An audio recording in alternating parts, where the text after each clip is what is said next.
3,500만 원이죠. 네. 엄청 많이 유찰이 됐어요. 아니 가만있어 봐. 11차까지 유찰이 되어서 최저가가 544만 8천 원이잖아요. 말이 돼요? 낙찰을 650만 원에 받았어요. 너무 혹하는데? 내 돈 하나도 안 들어갔네. 그러니까 경쟁률은 굉장히 떨어지는 그런 시장이죠. 경쟁률 떨어지고 물건이 많아진다 함은 그 안에 좋은 물건들이 많다라는 거잖아요. 그렇죠. 그래서 꾸준히 이렇게 하시는 분들은요, 이런 시장에서 오히려 더 낮은 경쟁률로 더 높은 수익을 낼 수 있으세요. 투자의 중요한 소식을 가장 빠르게 전달해 드립니다. 원고, 투고, 쓰리고. 여기는 투자고고요. 저는 김현아입니다. 네, 반갑습니다. 전민기입니다.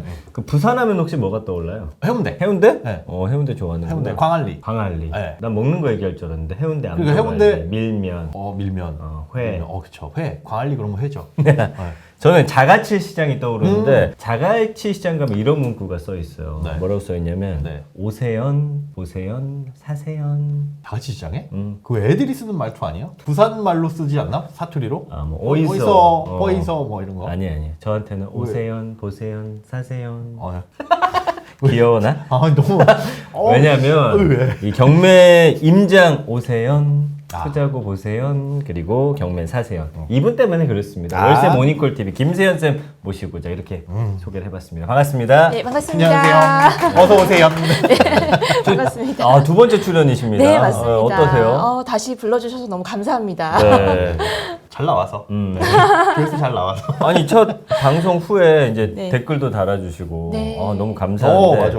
그 주변 반응이 좀 어땠습니까? 너무 많이 사랑해 주시고요. 네. 너무 관심을 많이 가져주셔가지고 또 투자고 보시고 또 제 채널로 이렇게 오셔서 구독자가 되신 분들도 많으셔서 네. 제가 너무 감사하게 생각합니다. 그쪽 분들도 좀 저희한테 좀. 많이 보내주세요. 갔습니다. 많이 갔습니다. 많이 감사합니다. 보내드렸습니다. 네, 예. 감사드립니다. 감사드립니다. 진짜 근데 관심 진짜 많으시더라고요. 댓글도 많이 달리고. 네, 세훈 쌤 인기가 많더라고요. 어떤 이유일까요? 아무래도 소액 투자 처음에 경매 시작하려고 한다면은 뭐 자금도 충분하지 않을 수 있지만 많더라도 조금씩 한번 맛보고 싶잖아요. 근데 이제 소액 투자에 집중되어 있으시니까 네. 그래서 또 관심들 많으신 것 같아요. 그리고 어차피 선생님을 내가 골라야 되잖아. 여기 나오신 분들 제일 뭐라고 해야 되지? 정직해 보여. 다른 분들은 좀 이상한 분들도 그러니까 이제 내가 끌리는 분한테 이제 가는 거죠. 맞아. 네. 제일 많이 그분도 끌리나 봐요. 잘해주셨다는 거고. 네. 그 많은 분들이 이제 세연 쌤 출연했던 네. 그 편에다가 댓글로 질문을 많이 오, 적어주셨더라고요. 네. 답을 좀 받아보죠. 그리고 네, 네. 또 이후에 댓글 남겨주시면 우리 세연 쌤 또 불러서 네. 제가 답변 드리도록 하겠습니다. 저희가 이렇게 피드백도 잘해드립니다. 예. 질문 2개 한번 네. 그중에서 첫 번째 질문 네. 한번 드려볼게요. 이은정님께서 질문 주셨는데 1가구 1주택 넘어가게 되면 대출 규제도 걸리고 또 바로 매매하면 세금도 많이 내는데 경매하시는 분들은 도대체 여러 물건의 경매를 어떤 식으로 하시는 건가요? 저도 이거 궁금했어요. 막 다주택 취득세도 세고 그렇죠. 양도세도 세고 네. 대출도 걸려있고 이거 어떻게 하세요? 자, 이런 부분들은요, 사실 제가 완전히 뭐 하루 정도 강의를 해야 되는 부분이에요. 예. 너무 다양한 방법들이 많이 있는데요. 네네. 본인의 상황을 정확하게 파악하는 게 우선이고요. 대출 같은 경우에는 뭐 주담대가 안 된다 하시면은 네. 다른 대출을 좀 이용하실 수가 있어요. 아니 주담대 안 되는데 다른 대출로 예, 그건 제가 뒤에서 좀 설명을 해드리면 좋을 것 오케이. 같고요. 예, 세금 같은 경우에도 내가 가장 절세할 수 있는 방법. 바로 매도를 하시게 되면 개인의 경우에는 1년 이내에 매도를 하면 지방세까지 포함해서 77%의 양도세를 내셔야 해요. 77%요? 네, 그냥 예. 1억 주고 샀는데 3천이 수익이 났다. 그런데 77%면은 2,400은 날라가네요. 그거는 그렇죠. 뭐 600만 원 거기에다가 건지자고? 또 취등록세 내는 부분도 와. 있잖아요. 그러다 보니까 거의 남는 게 없다라고 보시죠. 아니 안 하는 게 낫네. 하지 말라는 거죠, 그거는. 아니죠. 어. 1년 이내에 팔지 말라는 거죠. 그러니까. 사실은 묵혀뒀다 팔면 좋긴 하지만 네. 묵혀뒀다 안 팔릴 수 있잖아요. 팔릴 만한 물건을 하셔야죠. 이것도 굉장히 많은 내용들이 안에 있어요. 단편적으로 뭐 해야 되냐 말아야 되냐. 네. 이러면 안 팔리면 어떡하냐. 그럼 팔리는 물건으로 하셔야 되겠죠. 예. 그렇기 때문에 네. 경매도 부동산 투자의 한 카테고리거든요. 어떻게 보면은 그렇죠. 전반적인 부동산 시장을 알면서 움직이셔야 돼요. 그러니까 하려고 마음 먹었으면 내가 하고자 하는 것의 방법을 찾아야 된다. 그렇죠. 예. 나는 그럼 단타 치고 싶다. 1년 그럴 안에 때. 빨리빨리. 그럴 때는 네, 그럴 수 있죠. 그럴 때는 이제 법인으로 투자를 하시는 방법이 가장 수익이 많이 낼 수 있어요. 취득세가 세지 않나요? 취득세가 공주가 1억 이상인 경우에는 13.4%의 취득세가 있지만 취득세가 13.4%? 네, 그렇죠. 근데 공주가 1억 이하는요. 어떤 지역을 하시더라도요. 취등록세가 1.1%예요. 그럼 여긴 경쟁이 치열하겠네요. 그럴 수도 있고 아닐 수도 있고 그렇습니다. 그런데 실제로 정말 꾸준하게 투자를 경매를 하시는 분들은요, 취득세 13.2%를 내고라도 법인으로 투자를 하세요. 왜냐하면 취득세를 내고 나서도 안전마진이 확실하게 받쳐주기 때문에. 딱 이제 뗄 거 떼고 이렇게 하면 그렇죠. 내가 얼마 딱 벌 수 있겠다가 눈에 네네. 보이니까. 그렇죠. 만약에 내가 뭐 입찰가를 2억을 써서 낙찰을 받았어요. 네. 거기에 이제 13.2% 한번 해보시겠어요? 2,600. 2,600. 네. 2,600 좀 넘겠죠. 그럼 네. 3,000이라고 칠게요. 근데 시세가요, 3억 5천이에요. 이런 경우는 어떻게 되죠? 해야죠. 예, 그러면 해야죠. 그쵸. 네, 지금 이런 시기에는 좀 그렇게 낙찰을 받을 수가 있는 물건들이 많이 있어요. 근데 이제 하려고 마음 먹었을 때 자꾸 안 되는 방법을 찾는 분들은 그냥 안 하시는 게 맞는 것 네. 같아요. 그럼 백백님 질문 한번 네네. 갈게요. 소액으로 투자하고 싶은데 법인으로는 대출이 안 나와서 못하고 개인으로 하려니 양도소득세가 많이 나오고 좀 이어지는 질문이네요. 네. 개인으로 양도소득세 많이 내더라도 빠르게 사고 매매하는 게 나을까요? 아니면 집 한 채 사서 2년 살고 파는 게 나을까요? 아니면 혹시 전세 세팅해서 5채 정도 만드는 게 제일 나을까요? 네. 만약에 대출이 좀 걸리시고 세금 부분에 대해서 좀 걱정이 되신다면 2년 있다가 매도하는 거를 저는 추천을 드려요. 전세 세팅을 해가면서 경매 같은 경우에는 낙찰받은 금액보다 전세를 더 높이 세팅을 할 수가 있어요. 그런 물건들을 좀 주력해서 투자를 하신다면 충분히 투자금도 불려가면서 나중에 시세 차익까지 절세하면서 수익을 내실 수가 있습니다. 얼마 전에 제가 이제 뉴스를 하나 봤는데 경매에 뛰어드는 사람들이 그렇게 많지 않다라는 뉴스를 봤거든요. 네, 그렇죠. 물건이 많다고 하더라고요. 물건은 뭐 항상 많아요. 항상 네. 많고 앞으로도 더 많이 나올 거라고 예측을 하고요. 근데 초보자분들이라거나 또는 어설프게 좀 시작하셨던 분들은요, 다 떠나가는 시기예요. 왜요? 지금이 예, 겁이 나니까. 그렇지. 집값이 더 떨어지면 어떡하지? 세금이 많이 나오면 어떡하지? 대출이 안 되면 어떡하지? 초보 떠날 때 들어가야 된다. 네, 안 그분하고- 팔리면 어떡하지? 예, 이런 것 때문에 접근을 못 하시는 그런 분들이 굉장히 많아요. 그래서 경쟁률은 굉장히 떨어지는 그런 시장이죠. 경쟁률 떨어지고 물건이 많아진다 함은 그 안에 좋은 물건들이 많다라는 거잖아요. 그렇죠. 그래서 꾸준히 이렇게 하시는 분들은요, 이런 시장에서 오히려 더 낮은 경쟁률로 더 높은 수익을 낼 수 있어요. 사실 주가도 많이 떨어졌을 때 주식을 사라고 하는 것처럼 맞아. 부동산 시장도 참 마찬가지인데 희한해. 근데 올라가는 거 다 확인하고 사. 참 사람들 마음 심리가 맞아요. 이상해. 네, 맞습니다. 좋습니다. 자, 첫 번째 코너는 네. 경매 시장으로 오세요. 오세요. 자, 똘똘한 한 채도 재건축되어도 외면받는 부동산 시장 분위기. 지금은 네. 진짜 꽁꽁 얼어붙는 것 같은데, 게다가 경매 10건 중에 9건이 유찰이다. 경매 시장 분위기가 전체적인 부동산 시장의 흐름은 똑같이 가는 것 같아요. 그렇죠. 그런데 이런 분위기를 설명해 주신다면, 좀 전에는 뭐 이럴 때 뛰어들어야 된다 네. 라고 얘기는 하셨지만 네. 사실 그렇잖아요. 많은 분들이 지금보다 한 5, 6개월 정도 보면 더 많이 나올 것이다 라고 얘기하시는 분들도 있어서, 지금이라고 표현하는 게 당장 이번 달 안, 혹은 아무리 늦어도 요때쯤 안에는 들어가는 게 좋다. 왜냐면 이런 주식이라 시대였어요. 하면 계속 떨어지더라도 네. 비율을 나눠가지고 30% 사고 그래, 또 그래, 떨어지면 이렇게 할 수 있는데 집이라는 거 한번 덜컥 사버리면 끝이잖아요. 네. 네, 이런 시점 잡는 게 좀 어렵더라고요. 이럴 때는 오히려 좀 저가 주택에 많이 좀 투자를 하시라고 말씀을 드리고 싶어요. 오. 예. 지금 우리가 많이 오른 부동산을 보면은 서울의 고가 주택들이에요. 네. 많이 올랐기 때문에 그만큼 또 많이 하락을 하죠. 네. 근데 저가 주택은 그렇지가 않아요. 어. 예, 오히려 지금 금리 인상이다 뭐다 하기 때문에 사람들이 좀 더 작은 사이즈로 옮겨가고 싶어하고 나의 이자 납부하는 것들을 좀 줄이고 싶어하는 시장이죠. 그렇구나. 그럴 때에는 좀 저가 주택으로 계속 이동을 하는, 그렇죠. 예, 앞으로도 그렇게 이동을 할 것 같아요. 그래서 오히려 저가 주택은요, 그렇게 시세가 떨어지거나 그러지를 않더라고요. 그럼 그 저가 주택이라는 기준이 있어요? 어느 정도 가격은? 네, 돈이 서- 많으신 분들은 뭐 10억 미치면 뭐 싸구려지 이럴 아, 수 그럴 수 있잖아요. 있겠구나. 네. 서울에 네. 2억, 1억대 하는 빌라는 좀 저가 주택이 아닐까요? 아, 서울에 1억, 2억 그러면 확실히 그런 네, 느낌 나죠. 그런 데는 많이 떨어지지 않고 어. 그런 주변으로 신축 빌라들이 많이 지금 들어서고 있거든요. 또 네. 그런 신축 빌라들에 대비했을 때 시세가 반값이에요. 사이즈는 훨씬 큰데, 그러니까 수요가 굉장히 받쳐주는 그런 아, 것들이 면적도 있습니다. 큰데요? 네. 소액 경매 시장은 좀 더 경쟁률이 셉니까? 어때요? 지금 같이 빠졌어요? 같이 빠졌어요. 초보자분들이 접근할 수가 없죠. 지금은. 아, 예. 두려움에. 네, 두려움에. 모르니까 무서운 거예요. 네. 이럴 때 하셔야 됩니다. 차곡차곡 여기 전문가분들이 나와서 자, 하셔야 됩니다라고 말씀드리는 게, 이분들이 내가 나 물려 있는 거 이 사람들한테 팔아먹어야지 그런 거 아니에요. 의심하지 마세요. 그런 네. 거는 자, 한번 다 차곡차곡 또 보겠습니다. 소액 경매도 네. 주택 말고도 많은 것들이 있잖아요. 보니까 네네. 소액으로 나오는 경매 물건들이 뭐가 있을까? 100만 원짜리 땅도 나오더라고요. 그럼요.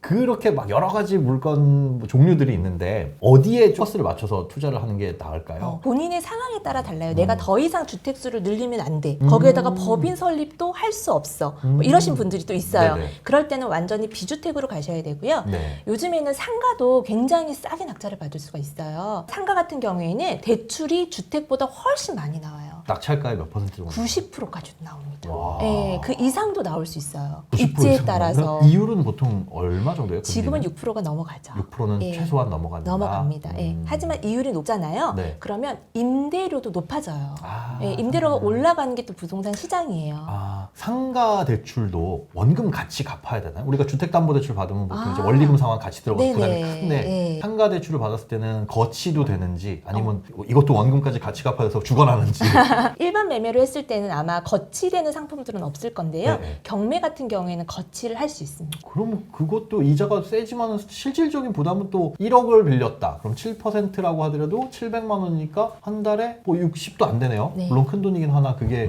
엄청나게 저기는 아니니까. 아, 어쨌든 우리의 관심은 돈이 저도 많지가 않습니다. 이제 소액 물건에 대한 네. 아까도 말씀해 주셨지만 좋게 시장을 보아주고 계시기 때문에 물건 보면서 좋다, 한번 좋다. 이야기 나눠보면 어떨까 아, 싶어요. 맞습니다. 예. 네. 제가 그래서 아주 소액을 가지고 시작하신 분이 또 계셔가지고요. 네. 그 사례를 한번 음. 가지고 왔는데요. 네, 이 물건입니다. 네. 예, 이 물건은 건물 면적은 12평 정도 되고요. 안산에 있는 음. 빌라예요. 네, 예, 네. 도시형 생활주택도 빌라의 하나거든요. 똑같다고 생각하시면 되고요. 네.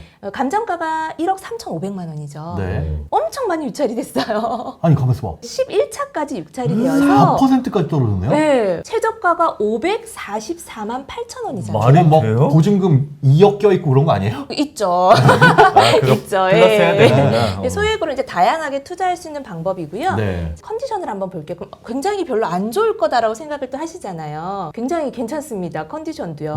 네. 굉장히 깨끗한 빌라예요. 네. 그러니까요. 예, 주차장도 너무 잘 되어 있고요. 네. 뭐 입지도 보시면은 뭐 초등학교도 있고 아. 예, 주변에 이렇게 다 주택 단지들이 모여 있어요. 네네. 나홀로 빌라 이런 게 그것도 아니라 아니고. 예, 도심안에 있는 저기 빌라이고요. 도로구획도 이렇게 네모나게 반듯한 거 보니까 그렇죠. 그 일대가 좀 네. 생긴 지 얼마 안 된 거 위쪽으로는 이제 아파트 단지가 있고 역하고도 그닥 멀지 않아요. 네. 그러네. 그런데 이 물건을 650만 원에 받았어요. 너무 혹하는데? 네. 근데 저기에서 이제 뭐 좀 떼줄 것들 이런 거 있잖아요. 그렇죠. 인수되는 거예요. 저희 예전에 배웠어요. 네, 경매에서 가장 중요한 거는 내가 입찰한 금액 말고 인수되는 사항이 있는지를 보셔야 되는데 네네. 워낙 소액이세요. 낙찰 받으신 분이. 그래서 전략 자체를 인수되는 금액을 안고 가는 걸로 들어가자. 이렇게 아. 들어갔어요. 보시면 임차인이 있고요. 예. 임차인의 보증금이 1억 2천만 원인데 네. 이거를 모두 인수해야 되는 상황입니다. 그러면 아까 650 정도에 낙찰 받으셨다. 그렇죠. 그러면 1억 2,650만 원이 맞습니다. 들어가야 되는 거잖아요. 너무 잘하시는데요. 와.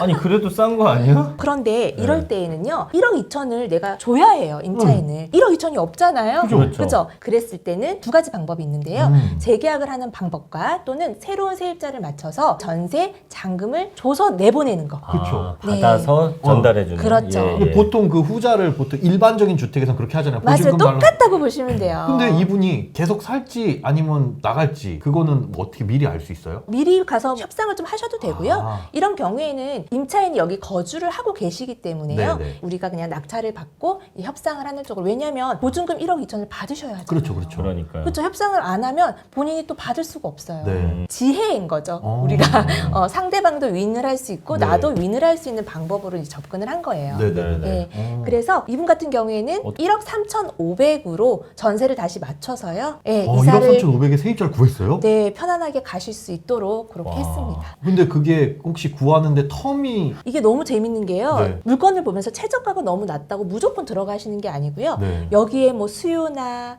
전세 물량이라든지 매매 시세 물량 같은 이런 것들. 것들을 네. 다 확인을 해야 되거든요. 이제 그런 조사들을 이제 뭐 지도를 통해서 굉장히 열심히 하셨어요. 예. 왜냐면 소액이기 때문에.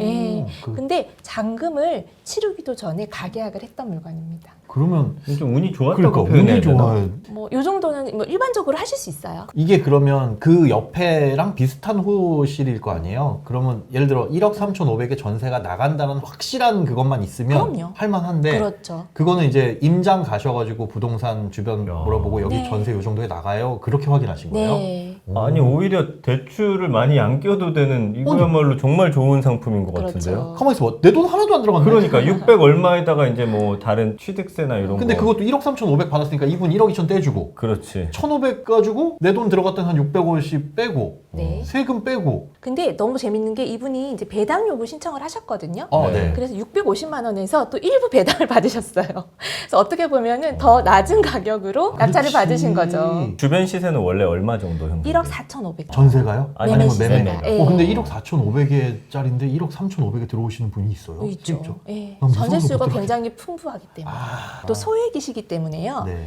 인테리어라든지 명도비 이런 것들을 최대한 줄 수 없는 상황이었어요. 보면 굉장히 컨디션이 괜찮잖아요. 예, 네, 안에 수리가 너무 깨끗하게 되어 있었어요. 네. 이분은 그럼 현재 보유하고 계신 상황이고요. 네, 보유하고 있습니다. 그거는 이제 묵혀뒀다가 차익 받고 이렇게 파실 생각으로. 그렇죠. 예. 보통 이제 투자라 하면 요거를 통해서 전세금을 받으면 그걸로 다른 재투자를 한다든지 네. 아니면 좀 가격이 올라가는 걸 기다린다든지 하는 건데 이거는 사실은 받은 거 그대로 이제 내어주셔야 되는 상황이어서 이거는 그냥 나중에 시세 차익을 노리시는 투자라고 봐야 되는 건가요?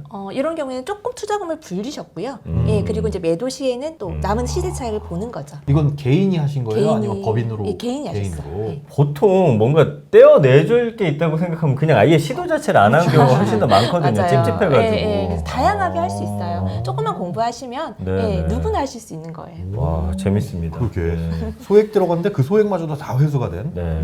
1부에서는 이렇게 사례까지 네. 만나봤고 저희가 이제 2부, 3부에도 이런 재밌는 사례들 하나씩 또 준비를 해놨으니까요. 이 최근에 경매 시장, 특히나 이제 소액 경매 시장에 대한 흐름과 함께 어떤 물건들의 투자를 어떻게 하셨는지까지 배워볼 수 있는 아주 중요한 시간인 것 같습니다. 네, 계속 이어서 시청해주시면 더 꿀 같은 정보 저희가 준비를 해놨으니까요. 쫓아오세요. 자, 여러분은 지금 재밌는 투자 원고 투고 쓰리고 투자고와 함께 하고 계십니다.